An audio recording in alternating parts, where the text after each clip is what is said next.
Here's the 30-second lesson on what legends know. Never practice nunchucks in a crowded room. Never eat chole before a road trip. Always take your shirt off before you iron it. Don't take a call near a swimming pool. And don't forget, saving is not investing. Legends don't just save, they invest in mutual funds. Mutual fund investments are subject to market risks. Read all scheme-related documents carefully.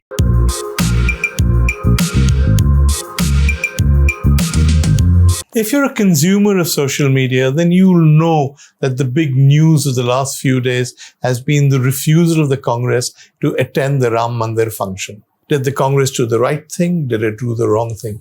Well, if you consume media, you'll think they did the wrong thing. That's what they say on the television channels, and that's what they say on social media. But let's, just in the interest of fairness, look at the arguments. Here's the argument for saying that the Congress should have gone.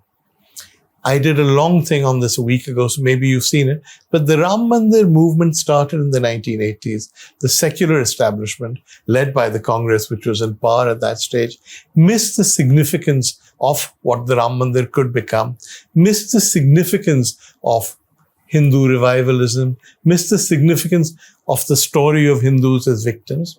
And in a sense, because of its refusal to accept what was going on, allowed the BJP to revive.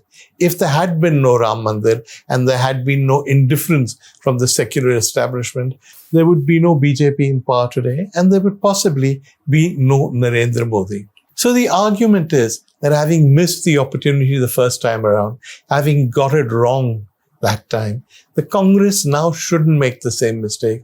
It should realize how important the Ram Mandir is, and it should attend the ceremony. That's one argument. The second argument is that this has become a BJP issue only because we've let it become a BJP issue. It's the BJP that's campaigned for the Ram Mandir. Supposing all political parties turned up at the function, supposing the BJP was just one of the parties represented there, wouldn't the issue lose its political power?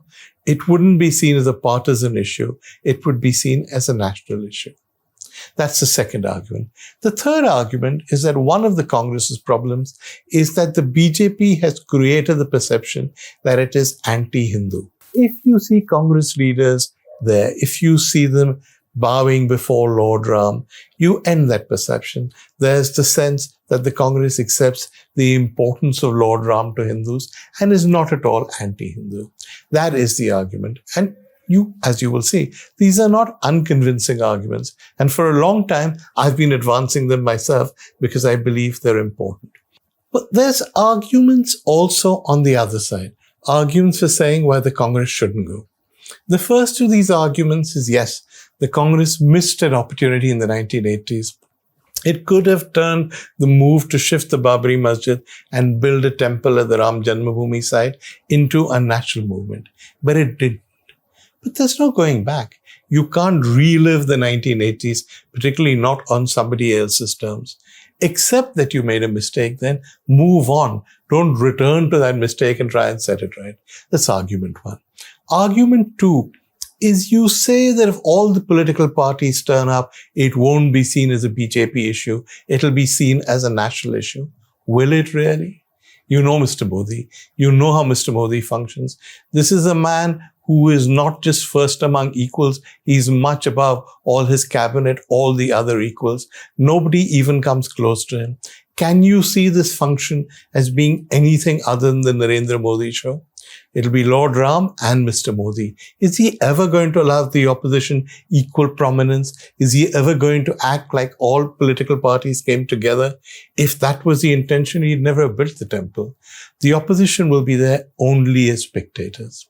And the third argument is if you're going to say by going there, the Congress will not be seen as anti-Hindu any longer, you're completely wrong, because that's not going to happen. What the Congress will be seen as is a political party that has been dragged there by the power of Mr. Modi's personality. They're playing second fiddle to Mr. Modi. The BJP will tell us that having opposed the Ram Mandir for so long, Mr. Modi has grabbed them by the ears, brought them to Ayodhya, and made them acknowledge the supremacy of Lord Ram. So rather than coming across as sort of pro-Hindu, cheerful chaps. They'll come across as people dragged there reluctantly, forced by the magnificent personality of Mr. Modi to turn around on the Ram Janmabhoomi issue. You have to admit that both of these cases are quite convincing. It's very difficult to decide which one is right or which one is wrong. I have to say that my personal inclination was for the first. I have always thought that the Congress should go. But there are other calculations. There are electoral calculations. Now that the Congress has said it's not going, many people are saying this is electoral suicide. Is it? Is it really? Look at it objectively. If you are a Congress voter, and you've survived as a Congress voter through all these years of Mr. Modi making fun of them and going on about them being anti-Hindu, the BJP going on about Sonia Gandhi being a Catholic or whatever, would you suddenly say, if they don't go to the Ram Janmabhoomi, I'm going to stop voting for them? Does that make any sense to you? Congress voters, I think, will remain Congress voters regardless of what happens. Alternatively, if you are a BJP voter and you see Mr. Kharge and Sonia Gandhi at the Narendra Modi show, are you now going to say, hey, forget Mr. Modi, I'm going to vote for Kharge, I'm going to vote for Sonia, I'm going to vote for Rahul? Is this likely to change your mind? So I'm not convinced of the sort of electoral arithmetic argument. It's suicidal. It will turn Hindus against the Congress. Will it? I mean, Hindus are against the Congress or against the Congress. Hindus who vote for the Congress will continue to vote for the Congress. And then there's this whole business of how important Ram Janmabhoomi is. I do not dispute that in the 1980s, Mr. Advani was able to turn it into a symbol of pseudo-secularism and argue that Muslims were allowed to keep a masjid in which namaz had not been said for so many years, while the most sacred spot in Hinduism, the birthplace of Lord Ram, lay under this masjid, etc., etc. But that narrative relied on the vision of Hindus as people who were discriminated against in their own country, of Muslims as a community that was pampered. This may or may not have been true in the 1980s, but can you seriously say in this day and age, this is what happens? Is there a Hindu who feels discriminated against in this country? Is there a Muslim who feels pampered and privileged? The world has changed. India has changed since those days. I don't think the issue has the power it had in the 80s and perhaps the 1990s. It's a symbol. It's unfinished business, and they'll get it over with. But I don't think it's a symbol of anything much more than that. If you don't believe me, look at your own Twitter feeds. Look at the number of people who are tweeting in favor of the masjid. Or look at the number of people who are tweeting against the Congress. The argument is pretty much the same. These people say religion is a personal matter, but they go to iftar parties. They're just Muslim lovers, etc. These are not arguments necessarily advanced by reasonable people. They're arguments advanced by people who have an agenda. And I've been looking up the bios. The vast majority of them are either hardcore BJP supporters or control room bots or 2 rupee wallas. The whole social media campaign is carefully constructed. So it is well with the television campaign. Does anybody really believe that our television news channels weigh up both issues and come down the side of what's right and what's wrong? We know how these things are decided. So as a measure of public opinion, I wouldn't take the media seriously. As to whether Hindus think this is a crucial issue any longer, I don't know. My guess is perhaps they don't. And there's the other issue that nobody talks about, which is how do the minorities feel? The minorities look to the Congress and they look to the opposition to protect them.